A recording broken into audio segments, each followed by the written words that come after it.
Welcome to the Enterprise GTM podcast, hosted by Tim Zonka and Vidya Raman. Each episode takes a deep dive into how to successfully maneuver the unique dynamics of enterprise go-to-market while candidly discussing successful approaches, pitfalls, and failures alike.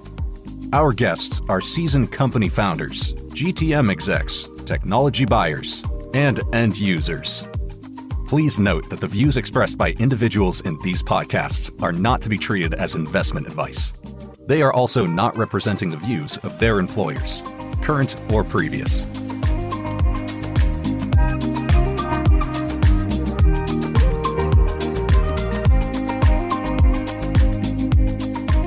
Welcome to the Enterprise GTM podcast.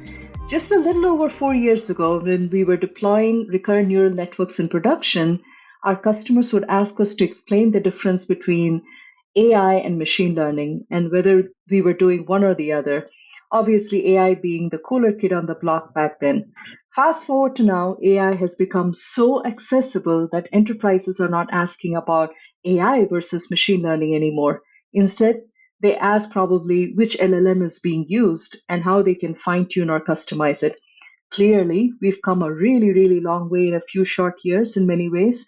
And at the same time, it's not clear that the rest of the infrastructure has caught up with what engineering teams need to do in order to ship and operate this kind of software.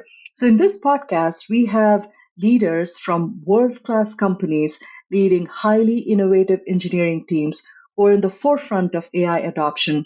And let's hear what they have to say on this topic. So super excited today to have Guhan Venguswamy, who's the head of platform at Jasper.ai, and Sushant Hiray, who's the senior director of machine learning at RingCentral.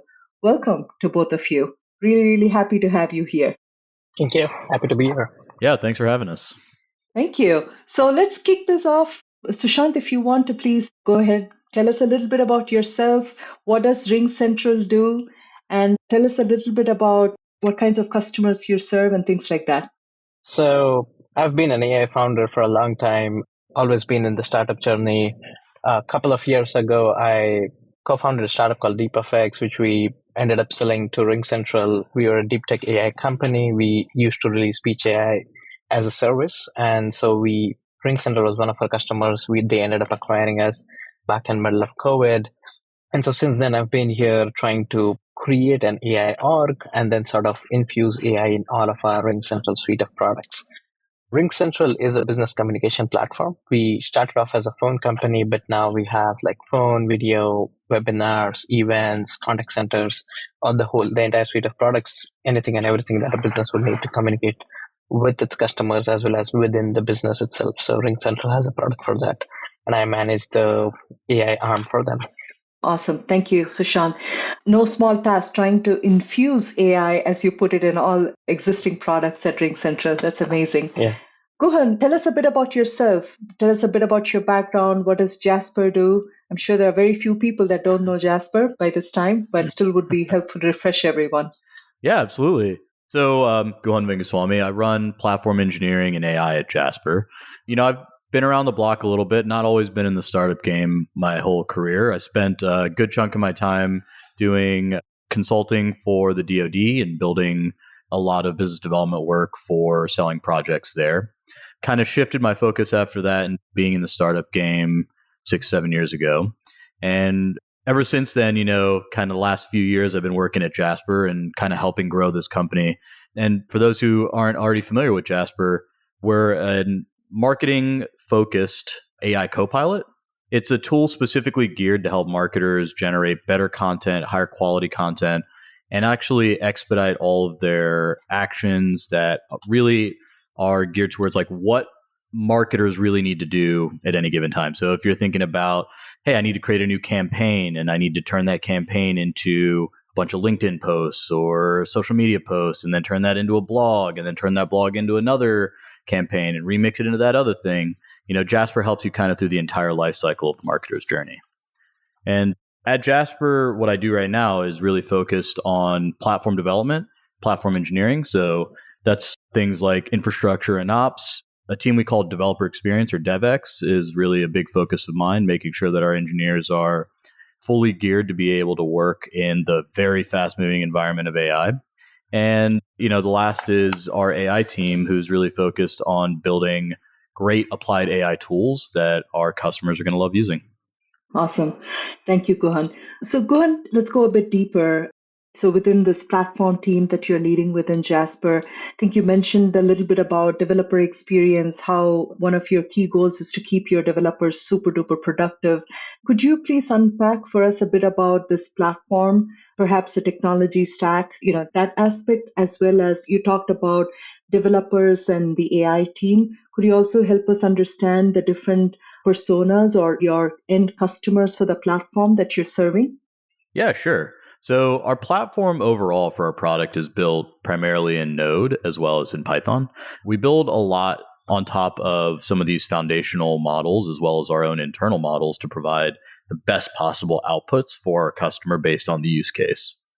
So a lot of that is our ability to actually operate in a multi-model perspective. So we've built our architecture to be more geared towards what does the customer really want to get out of a particular use case, and then finding the appropriate AI tool or even non-AI tool that actually gives them that response. And so a lot of the times that comes with really good prompting and building a better framework around how you get really solid prompting. Some of that is context awareness. So a good RAG system that's able to pull in customer information appropriately and utilize it for context on what their output should be. And then the other side of it is we even fine tune and create some of our own models that are more technically geared towards what the customer needs. There are some gaps with some of the larger models that we think we can address with really small, focused, fine-tuned models.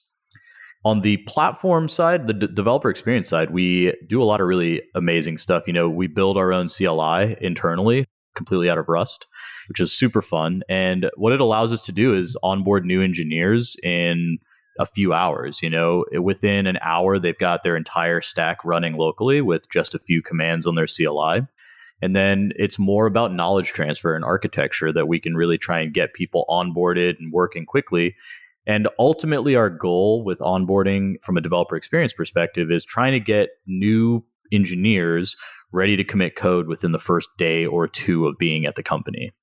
And so the faster we can get people comfortable shipping, and then that also comes with building really great, CI and CD, ensuring that people are comfortable with releasing to production.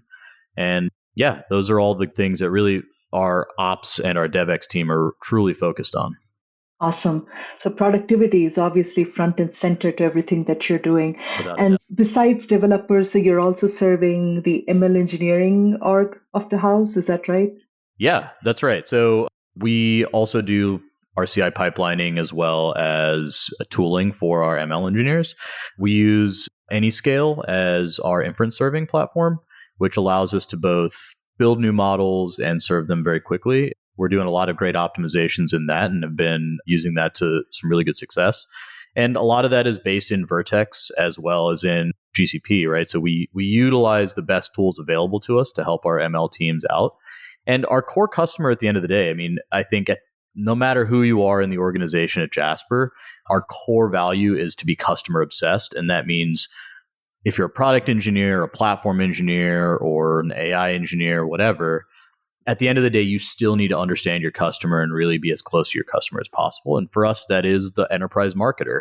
It's the person who is at that enterprise company that's focused on content marketing, that's focused on, the various types of marketing jobs that need to be done. And that's where we get all of our inspiration from to build new AI tools. Gotcha. It's amazing that leading a platform for Jasper, you're also obsessed with the end user for Jasper. I think that's a very good lens to view this role within companies. Let's put a pin on customer obsession. Would love to come back to that and with you, Guhan. But for now, let's switch to Sushant. Sushant, would love to hear from you. So you told us a bit about RingCentral's customers. Tell us a little bit about the platform or the product that you're leading. And obviously you're trying to infuse AI into everything in RingCentral, so maybe everybody's a customer, but how are you approaching the aspect of what you have the sphere of influence on and who are your customers? what we are essentially trying to do is we have created this whole AI platform called RingSense, which we are essentially using to latch on to every single context of conversations. So we are essentially selling a RingSense platform to our end customers. It's in a variety of different ways. You can buy it as an add-on, you can buy it as a standalone product, but at the end, we are trying to, depending on your persona, we are sort of creating different suite of products along our portfolio. So we started off last year with the first sort of use case of sales people who sort of do outbound calling, like whose job is to pick up a phone and keep on dialing. So we started off with those. We have a lot of like very customer specific on, contact center. After that, we started off a product for quality management within the contact centers, deal intelligence for sales. And then now we are also launching something which is productivity for an employee. As how do you you're taking so many meetings, you're part of so many phone calls, and how do you sort of now get access to this information, which is already present in the platform? You have all of these recordings. Nobody bothers to go back or look into it because that's kind of the way historically the data has been. So it has been a lot about how do you first ingest this massive scale of data that flows through RingCentral? How do you analyze it, extract insights out of it? And then at the end, how do you contextually use it to help the end customer? Productivity being one part of it. For an individual, for managers, it's more about, hey, how do we improve sales, for instance, or how do we improve like contact center experience? And how do we sort of use all of this intelligence that is coming out of this platform and then use it to effectively either improve our top line or reduce churn in contact center? So those are like a suite of products that we are focusing on, which sort of is a pretty complicated as well as interesting problems. Is RingCentral has been around the block for 20 years. So it's not at all easy to infuse AI into a product which, has been long for so long. So it's a lot of our RingCentral infrastructure wasn't always on the cloud as well. And so it's been an interesting experience of how do you, and my startup, we were like pretty much cloud. We were like completely on Kubernetes, and we were basically using Go, Rust. We were using like the state of the art. Here we were like, whoa, like seriously, they're not even using the latest version of Java, for example. And so how do you now combine these two, and how do you sort of create this experience? And it should not look like retrofitted within the application. It should kind of feel native. Otherwise, it becomes hard for people to use it. And so that's kind of a lot of interesting challenges that we've been focused on. My team especially, of course, is responsible for the end product, but to build the end product, we have a lot of like orthogonal smaller teams which focus on the internal infrastructure. First of all is, hey, how do we build this infrastructure for scale to digest such a huge amount of data coming in? We have like millions of voicemails that are sent every single day. These are the calls we just did not went through. The amount of calls which go through, which get connected, and amount of meetings that are being run on the platform is humongous. And so analyzing all of this is sort of the first part of the problem. But now once you've analyzed it, it goes to waste if your end users are still not able to derive value out of this analysis. And so that's sort of like the next sort of innovation that we are focusing on is, hey, how do we get this information accessible for the end users? How do you sort of bring them back to the right user at the right time? Wow, very interesting kinds of challenges to go through, all the way from, going from Go, Rust back to Java. So you talked about data. Obviously, there's a ton of data that's already there with RingCentral, especially I'm sure some of your longer term customers are sitting on troves and troves of data, which you can use to give them a ton of value. And there's also the ongoing generation of multimodal data. So just to get a little bit deeper into the technical stack on your side, would you mind double clicking on the data challenges? Like what's in your data stack? Could you touch a little bit about the data engineering, data processing? How are you basically trying to deal with that multimodality and the volume in order to power the RingSense platform? Yeah, totally. So at a core, we analyze data at different stages. So there is a real-time streaming. So for example, we are having this video meeting, we're streaming this data, and there is a lot of live processing that's happening while this meeting is going on. Once this meeting, and there could be two types of recordings, right? Either you record this meeting, after which generates an artifact, or you don't. If you don't, then that's it. That's the end of the life cycle of that data artifact. If you end up recording it, that creates an entirely newer sort of experience after that is, hey, once you have the recording, so now within the recording, because we are the owner of this underlying infrastructure, it also gives us a lot of benefit as an AI org. Is now I can sort of pick and choose which users I want to analyze. I can sort of dive deeper into like really high quality data, which is stored really for a small amount of time, and then you purge it, because you cannot store such high quality, high fidelity data for so long. And eventually all providers, just compress it, store as an MP3 or even better formats nowadays. After which AI sort of becomes less accurate over time. So we start off there, we have like this great access to each of these individual streams. Even in the recording, we are able to analyze each of these individual personas separately from this. And whether it's audio or if it's a video recording, then you have like video streams for each of them. You kind of analyze each of these separately. We have this whole pipeline which sort of digests, like there's a video intelligence layer, like, hey, can we extract some insights which are really video specific? It could be things like you're sharing a slide deck. Can we now use this to create interesting points within the recording as to where you should jump back into? If you're sort of just doing a video demo of a product or something. So there is some of these metadata that is associated with the recording. The recording itself becomes a much more richer artifact after this. Similar on the audio side, you do things like noise cancellation and so on and so forth, echo cancellation if possible. Store this. Once this media is generated, after that, the idea is you use all of this metadata to keep on adding additional insights layer and stop relying on the underlying media. So once you transcribe an audio, once you sort of extract all the intelligence that is possible, then you just work off this now humongous text data that we generate.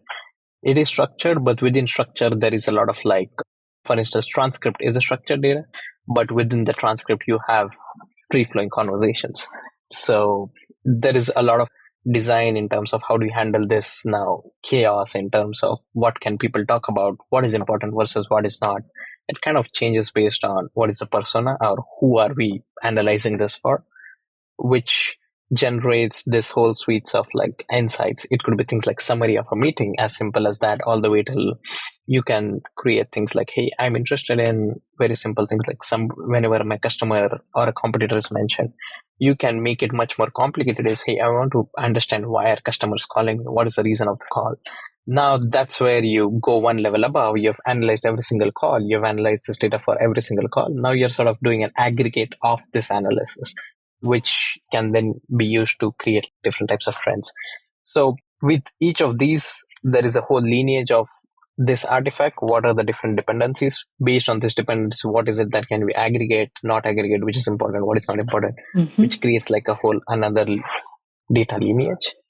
All of this now becomes complicated as it's tied to data retention policies, tied to GDPR, tied to all of these things. Every company has their own nuances of, hey, we want this data to be deleted within 1 day, 30 days, 1 month, 1 quarter. And some of them pay us extra to never delete this data, which creates like this whole challenge of, okay, data residency, data retention, data deletion, along with the whole artifact.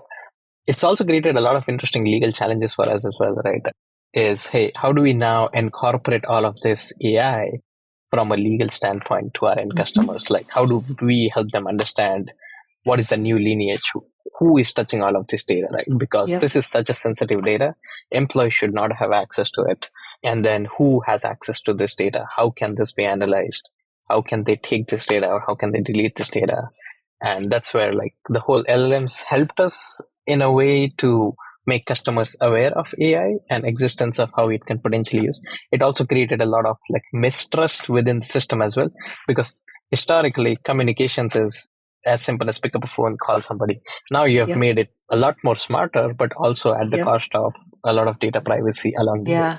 So that's it's totally fascinating. I mean, absolutely. We went from, hey, it's just a conversation between, the three of us, no prior context, all the way up to, if there's an insight that's going to show up saying, hey, you have a competitor's product installed on your computer that's called Zoom, that would be exactly. It's fascinating. Sushant, before we move off of this topic, one thing that definitely jumps off here is the massive volumes of data that you are processing. And, we went through this wave of big data and then the modern data stack. There is so much that's happened over the past decade particularly, but even now leading up to all of this around data as a challenge. So just wanted to maybe if you can call out one big challenge, or what are some of the biggest challenges that are still, in your view, not yet solved or not solved well, that you think, this podcast is obviously for founders of early stage startups. So I'm asking this question also from that perspective. If there is something that founders can keep an eye on, what are some the biggest pressing problems around data, you would say, given your experience here at RingCentral in particular? There is a whole bunch of things I can think of, but as a whole, right, there is great companies which do very well on just one modality of the data. If you talk about text, you'll find great companies who do, amazing work in lineage for text. How do you analyze this data? Suddenly, once you go to audio, the landscape is completely empty. Nobody wants to deal with audio. Audio is messy. It's just hard to manage, and there's just too much volume to extract intelligence. The way people do today is, hey, transcribe it and do everything. But then you lose a lot of cues if you transcribe something. You lost all the how did somebody talk. You know what did they speak. You lost the how part of it, which also is quite important in a lot of sense. Hey, what was the emotion, for example? Were they angry when they said this? So that sort of context is lost. Even in case of video intelligence, there is a lot of work which has been done on video intelligence side of things. But in terms of, if you look at a multimodal data set as a whole, and we've talked with way too many companies around this, is, hey, can I have one product which can help me manage all of this data?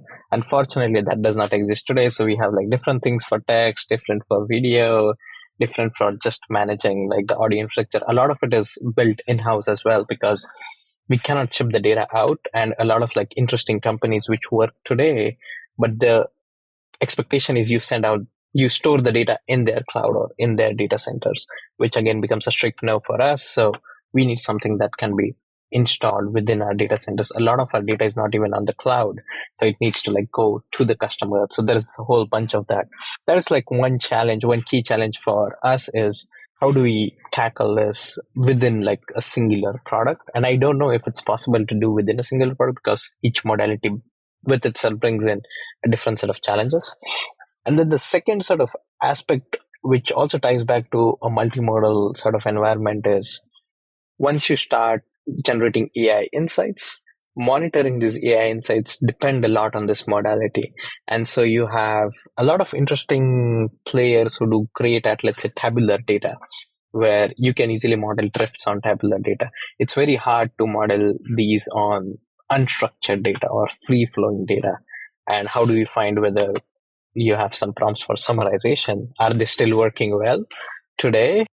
OpenAI just released an update. Are they still well enough? Or there is this whole newer set of challenges which is emerging now, is, hey, is this right? And if you think about the growth of AI models, right, we were at a point where we were just not solving enough problems. So there are maybe 5 AI models. Then it started working very well. So you ended up with 50 to 60 AI models in production at any given time. All of this started becoming consolidated with LLMs. You now have one LLM which does it. Again, it'll start splitting is, oh, we don't want to do OpenAI again for everything, so we want everything in-house. Again, you start splitting it back. So with it has also created a very interesting challenge for the ops lifecycle teams, where the pace is changing so rapidly that you cannot be very opinionated about what is the tech stack you're using, because very soon, within 6 months, maybe something is going to change. You cannot completely go all in on, hey, I just want a LLM wrapper and it should be able to call different LLMs, because, oh, tomorrow you're building your own and that needs a different way of doing things. For sure. Yeah, I can see Guhan vigorously nodding his head. I'm sure you sound like one of his colleagues. So that's a great segue. Would love to get Guhan's take on this. Obviously, from the perspective of Jasper, Guhan, can you tell us how much you can relate with what Sushant just had to say? Yeah, maybe we can start with that. Yeah, couldn't agree more. I think the pace of play of working with LLMs is just so much faster than any other industry that's been out there. I mean, compare us to the mobile revolution and we make them look slow right now, which is pretty insane to say, right? Just with the amount of new products and new techniques that are coming out, new surrounding technologies.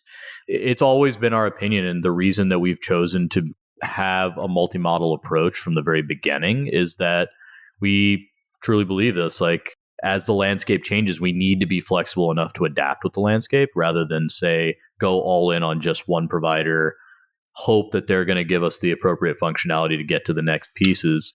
Overall, in the future, I think my prediction is that some of these LLMs will need to differentiate overall, right? Like we'll consolidate onto a point of base functionality that everyone can do. But at a certain point, these LLMs need to figure out what they're good at, and we'll have to use them for those purposes. We're already starting to see that right now, in which like you have some of these new open source models that are better at context awareness or not as opinionated on content filtering. That's a whole nother thing, right? Is like, as Sushant was talking about, like the legal side of things, you look at OpenAI and Anthropic and some of the other large providers, and they're very opinionated on their privacy and content filtering, which is a good thing, I think, is like an appropriate technique to take, especially from their perspective. But certain customers, especially in the marketing space, don't necessarily want to have all of the regulations for them so that they can utilize it for product descriptions appropriately. Or they don't want to use, maybe they're entirely sourced in one particular stack and they really don't want to use another LLM because they feel like my data is being transferred out of where I feel comfortable into a place where I don't feel comfortable. So like the data privacy and security concerns also make it so important, especially to your end customer, that you have multiple options for them. You're actually able to educate them, I think, is the other big thing that we've really realized over the last year or so, is that as we talk to more of these, we continue to sell in the enterprise, education becomes a huge part of the process. There's this idea, especially with companies that are a little more rooted in traditional ML techniques, that you have these like consistent learning practices that happen with AI models. And that's kind of not the case with LLMs, right? You have this initial black box that you put up, and then you're not learning on the fly as you continue to add more data through it. So like simple stuff like that, you have to continue to educate and kind of get your customer to kind of buy into before they can get to the point where they feel comfortable with you pumping data through a foundational model. But in certain cases, they're just not comfortable with that. So they're thinking about like, hey, I'm an enterprise company and I really want to bring my own model to the game. We think we can do it better than everyone else. Can you guys do what you want with your model or with our model? And, that's another modality I think that everyone is kind of exploring and find super interesting. Sushant, you were talking about the large problems with data engineering and structuring data, especially in the multimodal space. Like obviously we don't do a lot of video and audio, but we do what I would call a lot of lightly structured data or less structured data, as you would relate in the text and image space. So if you're taking PDFs that are 90% text and 10% images, or 10% text and 90% images, can't treat them all the same.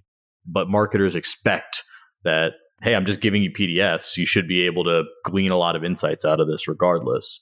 And so there's huge data problems on how you use LLMs appropriately to actually ingest data from those, which I think are ripe for solving right now.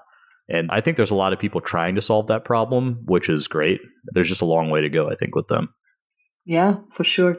Before we jump deeper into the LLM sphere, Guhan, so clearly you have a very, very important role in Jasper, and perhaps a challenging one too. I mean, you have different constituencies, and there's obviously infinite flexibility, which I'm sure you could provide if you had infinite budget to go along with it, right? But there's going to be some constraints that you'd have to work with in leading the platform here.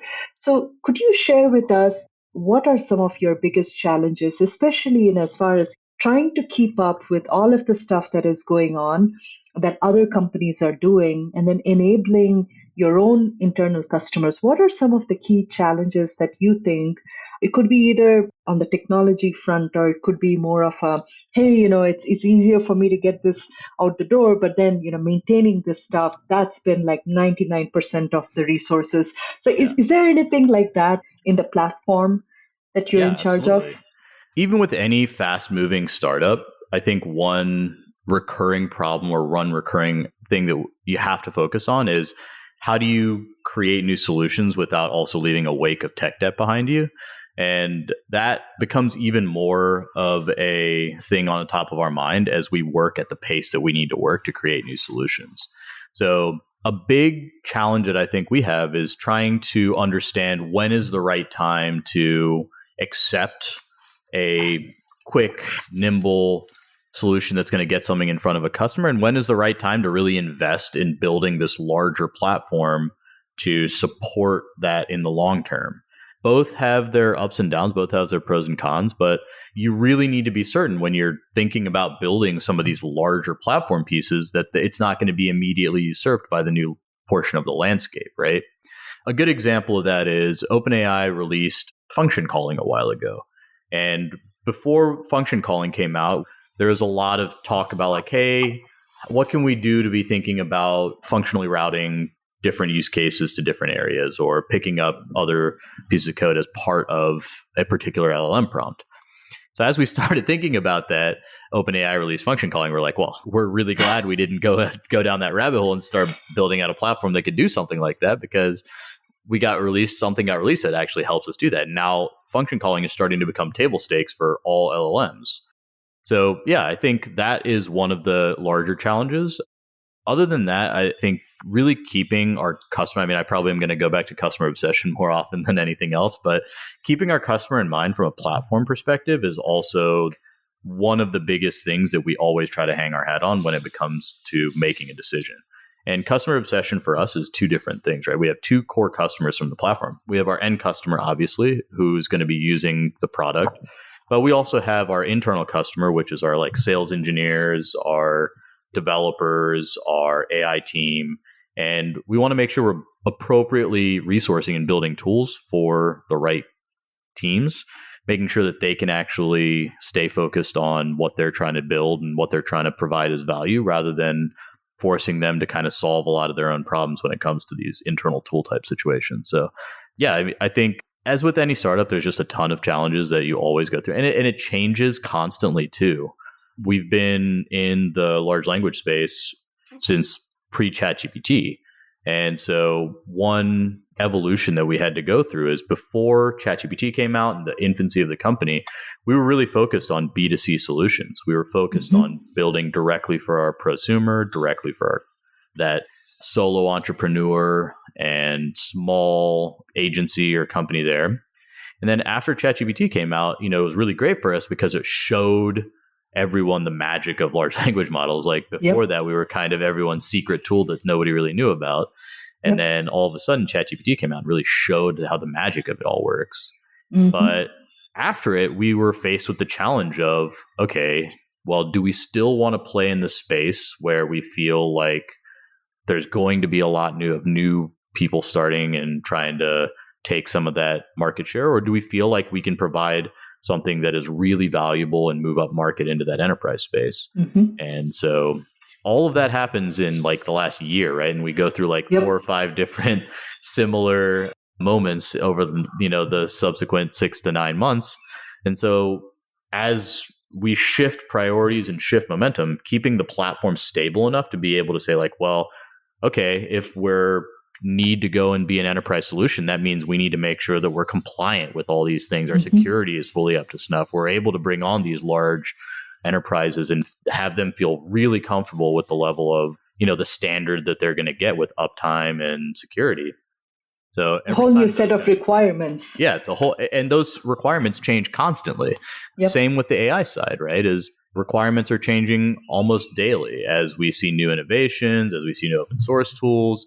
We're trying to think, okay, what really provides value here, and trying to think a little bit more applied and trying to think less of this kind of massive long-term project that could essentially change within a couple of months. Focusing, I think, really on rapid iteration and the short term with a long-term vision to kind of hang our hat on is what helps us adapt to those challenges. Yeah. I think for all of us in any capacity in the AI space, it feels like time just compressed exponentially in the last several months. You talk quite a bit about large language models, Guhan. So one topic that I wanted to chat about with both of you, and maybe since you sort of have the mic here, maybe you can touch upon this too, Guhan, and you have the context of now working at a startup, but before that you were not at a startup, and you've seen different engineering roles and how people collaborate, like especially software engineering, data science, data engineering, ML engineering. So curious to hear, now there is the post LLM world and the pre LLM world, or maybe the teams that are working on large language models and the team that is not. Are there any shifts that you're seeing in as far as what is the composition of the team now, especially the teams that are taking these large language models and embedding it into applications or powering applications? What's changed in your view of who's doing what? I will say the biggest change for me is I think it is now a core skill set for any engineer, regardless of where you are in the organization, to have the ability to work with large language models. And when I say work with, I mean utilize and apply the large language models to whatever use case you have, whether that is you're using them to help you be a better coder, you're using them to help you get your tests into a better spot, your CI into a better spot, or you're legitimately using them to provide end user solutions. I think no matter where you sit in the organization, and maybe this is just my position working in an AI company, but I think it's table stakes now to just understand how to use that, and even extends beyond the engineering org. If you're a marketer that's going into the next phase of their career and looking for a new job, I think most organizations are now going to have the expectation that you understand how to use some of these AI tools to be able to get you to the next phase of your career, like really improve your performance and improve your outputs. So for one, I think just the skill set that's required to be an engineer anywhere, that's just a necessity. I do think that the team compositions are changing a little bit too. We've tried it a few different ways at Jasper, and we'll continue to play with it as the landscape changes. But there are times in which we feel like embedding somebody with that deep AI expertise onto a team to help them understand how to build a product feature appropriately is really important. So having a combination of product engineers, that's front and back end engineers, and a data scientist or a deep ML engineer is really what allows us to bring the most value to a particular product feature. A good example of that is, we have something we call company intelligence, which is kind of like a RAG system with, extra bells and whistles on it. It allows us to let our customers upload and add new pieces of content that we'll use as context for a new content generation. When building that system, it's really important that we had a cross-functional team that understood the deep intricacies of how RAG needs to actually operate and how to optimize RAG systems while also building out really great data pipelines and really solid retrieval mechanisms and also a great AI-driven design. I'll probably talk a lot about AI-driven design in another time, but I think that is a new skill set that's really being developed. And in finding ways to bring AI solutions to users without them feeling like they are over the top or over engineered or even under engineered, right? That's the other 100%. Side of it is sometimes things can be too easy with AI. And one, you don't get great feedback from customers when that's the case. And not having a feedback loop with the AI systems you're using means that you're not improving your system. And so making it almost under-designed is just as bad as making it over-designed in that regard. Totally. All great points, Guhan. And AI-driven design happens to be one of the podcast ideas that I have for a future podcast. So I definitely agree with all of that. So Sushant, it's interesting. So I know your team at RingCentral is a little bit different. I mean, obviously, RingCentral is very much different from Jasper in that it's a couple decades old and not AI first in that sense. But you and your team in RingCentral is like the heart and mind of where everything AI is happening. So you're differently constituted. Could you talk a little bit about, I guess, how your team is interfacing with software developers and data scientists and data engineering and ML engineering? Are they all spread out in different groups? Are there elements in common between how Guhan described how their team is trying to develop AI products versus yours? Yeah, I think there is a lot of common denominators in terms of how we are doing it, as well as Guhan and team are also trying to structure their teams around. One of the things for us has been that even though we have been part of a larger RingCentral organization, we have been very focused on creating AI as an entirely different org. What that has helped us is figure out what is the team composition or the distribution that we care about. So we started off with just core ML engineers, data scientists, like a mix of our platform engineering team. And slowly we added the other roles alongside, which is like a front end team, which will now interface with the products that we are actually trying to build. And a lot of time that I spent earlier after our acquisition was, hey, how do we make sure that AI itself is not running in a silo? How do we sort of collaborate effectively with the other organizations which are present, which are building different sets of products? How do we sort of negotiate and create pathways into creating some, initially we started off just as some features within a bigger product before we ended up creating our own product line within the AI org. So there has been some interesting challenges, but in terms of where I would sort of agree a lot with what Guhan was saying is every engineer kind of needs to get away from what they already know and sort of understand that this is the new reality. This is not going away. So people who embrace it just are much better at what they're doing. Like historically, we had a data science team who was not very good at writing production ready code. And that was a given expectation, right? I mean, you have a different org, you'll have a different set of people who will like take this work, do it better so that it's production ready. And now what we're seeing is the original data science team that I had, they are actually releasing really good quality work just because now they have access to copilot and everything within their arsenal. So the original sort of standards of engineering, which were typically not present for them, are now actually easier to meet for them.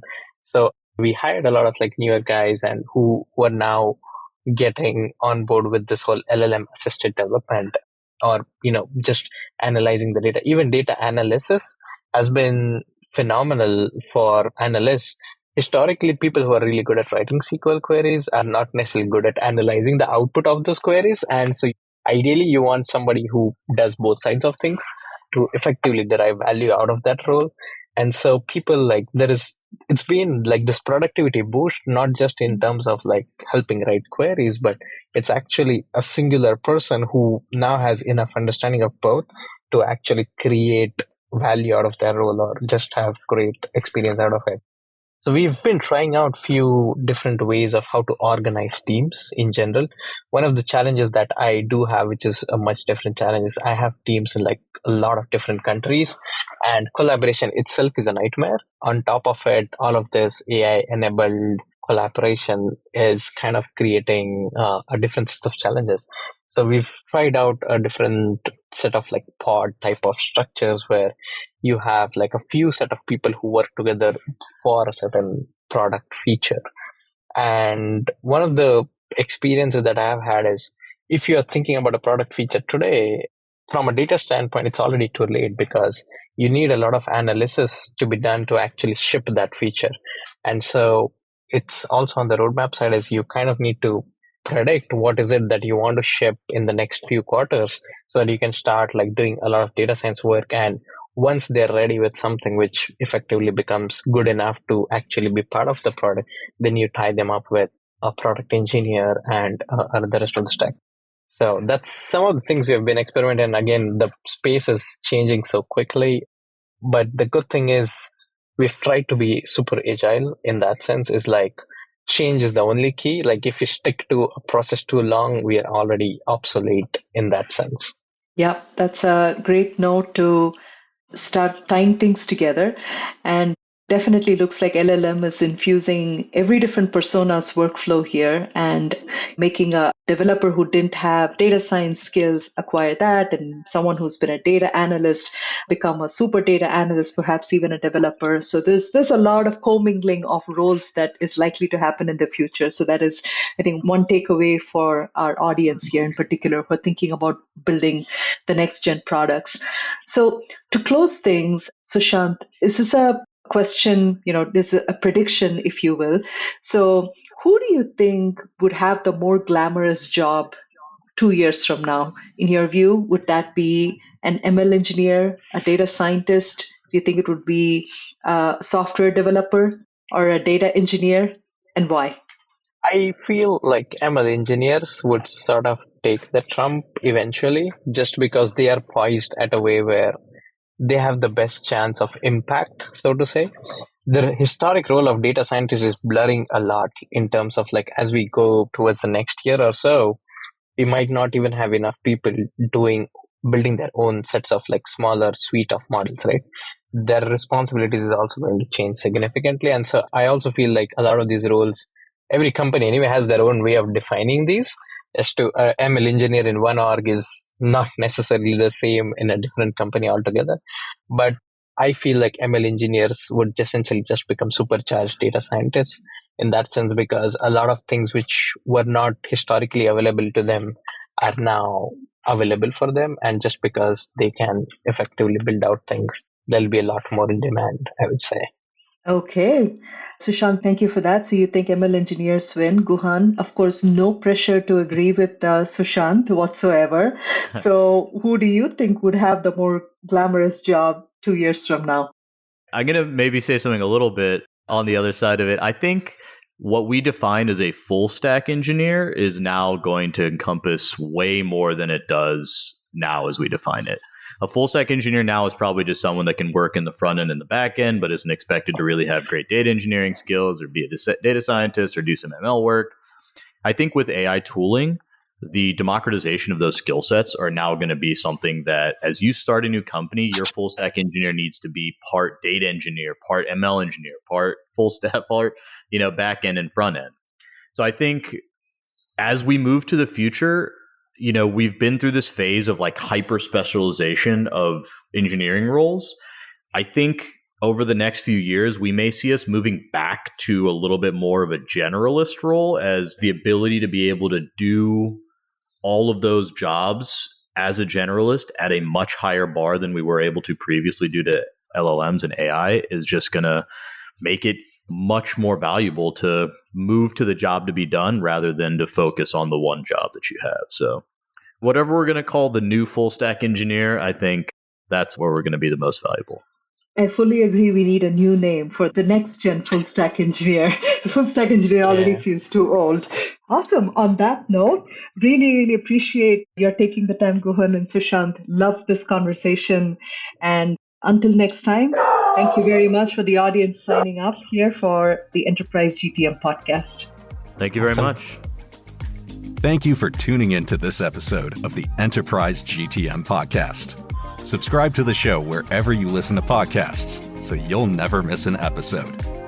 While you're at it, if you found value in this show, we'd appreciate a rating on your favorite podcast platform so we can continue to help enterprise founders thrive.